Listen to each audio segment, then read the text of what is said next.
Monsieur le Président de la Confédération, Madame, Monsieur le Directeur général par intérim des Nations Unies à Genève, Monsieur le Président du Conseil d'État, Monsieur le Président du Grand Conseil, Mesdames et Messieurs, Excellences, nous voici donc au Palais des Nations, élément central de notre ville, de cette Genève qui a été façonnée depuis presque un siècle maintenant par la présence physique et l'aura des organisations internationales qui sont venues s'y implanter. La grande histoire diplomatique et internationale s'y déroule. Cet immense bâtiment labyrinthique, dans les couloirs duquel on se plaît à chercher l'ombre d'Albert Cohen, est chargé d'histoire, mais aussi d'espoir. C'est un symbole dans le monde entier, celui de la volonté de renouer le dialogue nécessaire à la paix et à la stabilité, de trouver ensemble des solutions pour alléger les souffrances et améliorer les conditions de vie, et pour faire face aux défis complexes de notre monde. Le Palais des Nations est également un symbole pour la Genève d'aujourd'hui, pour notre identité actuelle. Il signifie en partie ce qui fait l'unicité de Genève au sein de notre pays. Il représente une des principales contributions de Genève à la Suisse et les liens très forts qui nous unissent à la Confédération. La prise de conscience de l'importance de la Genève internationale pour Genève et pour la Suisse, de la nécessité de joindre nos forces pour favoriser son fonctionnement et son rayonnement, fait l'objet d'une réelle concertation à laquelle la ville de Genève est fière d'apporter sa contribution, peut-être pas la plus importante matériellement, mais une contribution essentielle et hautement symbolique en regard du rôle croissant des villes sur la scène suisse et internationale. Vous, Monsieur le Président, qui avez siégé au sein de l'exécutif de la ville de Neuchâtel, y êtes sûrement sensible. Aujourd'hui, c'est donc ici que la Fondation pour Genève remet son prix 2014 à vous, Monsieur Buchalter, président de notre Confédération. Un choix par lequel la Fondation, et je salue le président de la Fondation pour Genève, entend marquer avec force le bicentenaire de l'entrée de Genève dans la Confédération.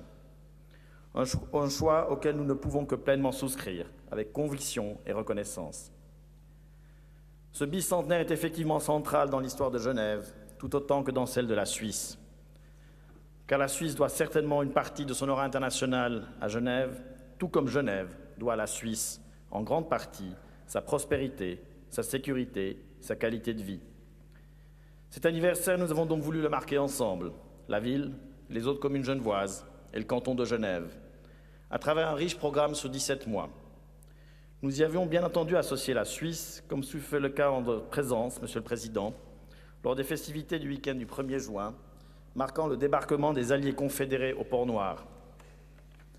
Vous y avez tenu un magnifique discours, digne de l'ambiance à la fois solennelle et conviviale de ce jour, que vous avez terminé par ces mots, et je me permets de vous citer, « Merci du fond du cœur, à Genève, de permettre aux citoyens du monde d'avoir envie de se sentir genevois. » Cette commémoration du bicentenaire nous permet à nous, habitantes et habitants de Genève, de nous pencher sur notre passé et peut-être ainsi de mieux appréhender notre identité collective afin de continuer à faire envie d'être genevois, pour reprendre vos termes.